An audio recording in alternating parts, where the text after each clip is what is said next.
What's up, guys? So this is a big week for the Seahawks as we face the Carolina Panthers at home on Sunday. I wouldn't say this is a desperation must-win game, but it's about as close as you can get at this point of the season. Coming off of that heartbreaking loss last week against the Bengals that we should have won, but now we're at 2-3, and if we win this Sunday, we're basically at the same start as we were last year. So no reason to get panicked. But we definitely need to be perfect at home, score-wise, I believe, for us to still have a good, solid chance of meeting all of our goals this season. But in preparation for this weekend, it's been a very interesting past few days. First of all, breaking news is that Derrick Coleman, the fullback for the Seahawks, was arrested by the Bellevue Police Department for vehicular assault and a possible hit and run. So his attorney said that there was no way on God's green earth that Derrick Coleman was under the influence of anything. So far, that's all we've really heard so far. We'll find out more details as the story develops, but that's never a good sign. So we still got another fullback in Will Tukuafu, but that's just Derrick Coleman, not one of the guys you'd expect a story like this to come from. So we hope that there's nothing too dark underneath the surface of this story, and hopefully it's something that can get worked out without too much damage. So other personnel issues of the week. Marshawn Lynch, beast mode, is probable for the game, coming off of the hamstring injury that kept him out of last week's game. So hopefully we'll have beast mode and Thomas Rawls, who has done very well in his substitution for beast mode. As you know, he ran last week for, I think, 169, something like that, yards. Doing very well. So, he's actually been the only runner to rush for over 100 yards so far. So hopefully they both can do some damage on Sunday. They made some moves this week as well. They waived wide receiver and backup quarterback B.J. Daniels and Rod Smith, backup running back Rod Smith, to make room for the signing of cornerback Cresden Butler, free agent corner.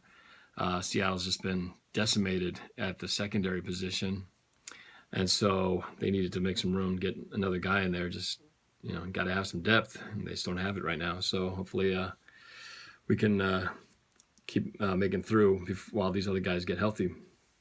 And another injury, Bobby Wagner, middle linebacker, is a game-time decision with a pec muscle injury. So got to have him, man. So I don't know. We'll find out if he plays or not. If not, most likely KJ Wright will probably move to the middle, and then we have Pierre Lewis filling in on the weak side is most likely the plan. So we'll see how that goes, see if he makes it in. The other injury to note is Jordan Hill, defensive tackle, is out for a few weeks with a quad injury. So those are some of the significant changes in the personnel this week. All right, so what's it going to take to beat the Panthers this week? Well, kind of looking back at the game this past weekend, I mean, my main thought is just we got to just quit beating ourselves. We had this Bengals game won, and when I think back about, I threw out a question, a very polarizing question to some of the 12s out there as to who's more to blame for this game, the offense or the defense, or was it coaching, personnel? And I had answers all over the place. It was a mix from Darrell Bevell to the offense, to the defense, to Michael Bennett, Russell Wilson, pretty much everywhere. But if I were to put more of the shouldering of who was more responsible for that particular game, I'd say it falls more on the offense. And although the defense gave up that 17-point lead in the fourth quarter, the offense, all they had to do was probably get one more first down, and we probably would have won that game. And when you've got 3 or 4 opportunities to do so and can't get one, that's just not going to get it done. That's not good enough.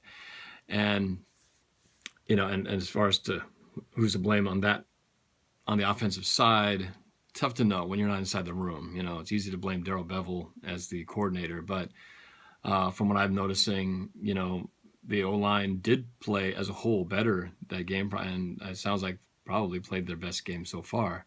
But in that last few series, we couldn't run effectively.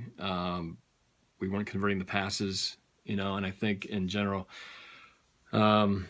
Russell, it seems to me that he's just holding the ball a little bit too long. And I think, I've been saying this for a long time, that I think Seattle needs to do what other teams have been doing to us, which is quick timing, short routes that, that's when Tom Brady makes his living at just dumping the ball off to these crossing routes, Edelman and Amendola for 5 yards, and those guys run for another 10 or 15. Same thing with Gronkowski, and sometimes throwing it to the backfield, a running back out of the backfield.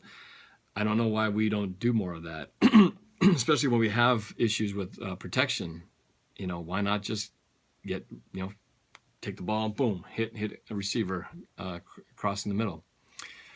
But we've done it a couple times. I see it once in a while, but just not on a regular basis. So same thing, Jimmy Graham, I just keep saying, trust in getting him the ball, even if he's not open. Not like they did. We forced it between two converging, double coverage defenders in the Bengals game. If they got single coverage and it's the guy's undersized, just throw it up high where he can go get it. And I just feel like with that big body, he should be able to. But I'm confident they will get that chemistry worked out. I'm confident that they will. But my biggest concern looking forward is the ability to sustain drives. And this is what we're going to have to do from this point forward, because if you really look at the season so far, we haven't been outstanding in all categories necessarily, but in even last game we had a lot of points scored. But if you really look at sustained drives, where we take the ball on our end of the field and drive it down, get into the red zone and score, it hasn't happened on a regular basis. And really looking back at all the games, if you really look at all the ways we've scored, it's almost been that we've only scored, about a touchdown is about our average, maybe 2. But the rest of the time is usually field goals, and we've also had special teams and defense that have scored. It happened in the Rams game, and even the Bengals game. We had a defensive score in that one as well. So really, our offense in the Bengals game, it was one long pass to Curse, which was part of a good drive. But then the other one was that 69-yard run by Thomas Rawls, which was great. Looks great on stats, which added to his large running numbers for that day. But you can't plan on those. You need to be able to bank on your offense getting you down in a long sustained drive down into the other side of the field and scoring a touchdown. And we just have not been able to do that consistently. So that's my biggest concern moving forward. I'm not so much concerned about the defense. I feel like that some of those errors we made with the coverage, and some of it was Cam's fault, I think, on the play. Another one might have been more on Kerry Williams' side. Kerry Williams had a tough game. But he's also had good games too, against Detroit. So I feel like defensively we'll be all right.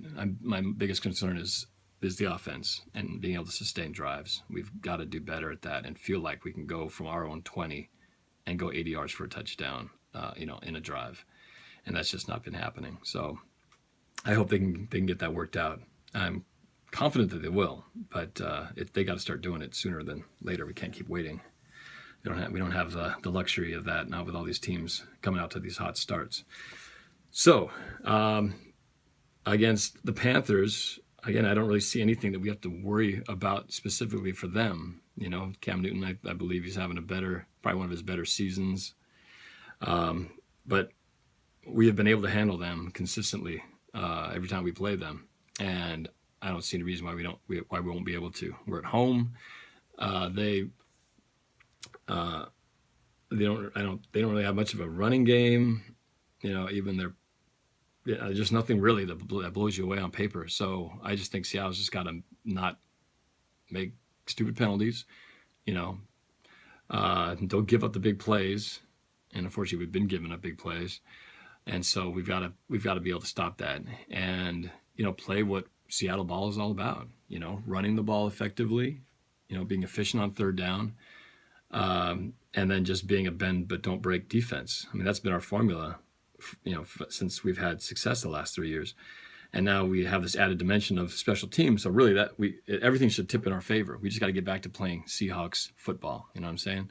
So I'm confident that this is where we start. This is where we go. And we get into November. We got our bye week, and then we got all home games. The entire month of November is all at home.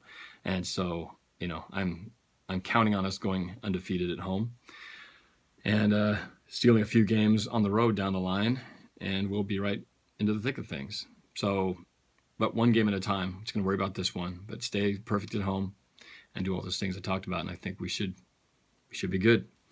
So I'll be there shooting, doing all that stuff, so we got to go get it. All right, some other notes. If you haven't had a chance to yet, please check out my website, norbcam.com. I have all my videos updated there, so if you ever, sometimes it seems like people aren't aware that I have a new video coming out or have missed a few, just go to norbcam.com, and I always have my latest videos easy to find right there. I also got more merchandise coming up. Right now, you can currently go to the Norb merch part of my page, and you can order my DVD, which is the 2014 season Norb Cam perspective. It's on there. I'm also going to have the Norb Cam poster. It's the same image that's on the cover of this, but it's the poster C back there, right here. So I'm selling those as well if you'd like to get a copy. They're really nice posters. Help my business partner Mike Lorraine helped me put that together. 80s Broncos fan. So it's really nice. So you can get it there on the site. And one last note is this Saturday we are doing a pretty huge Rivals shoot. That is a special one for the Cowboys-Seahawks game, and it involves zombies. And so if you'd like to be a part of that, email me at norb@norbcam.com, and I'd be happy to squeeze you in. It's going to be a lot of fun.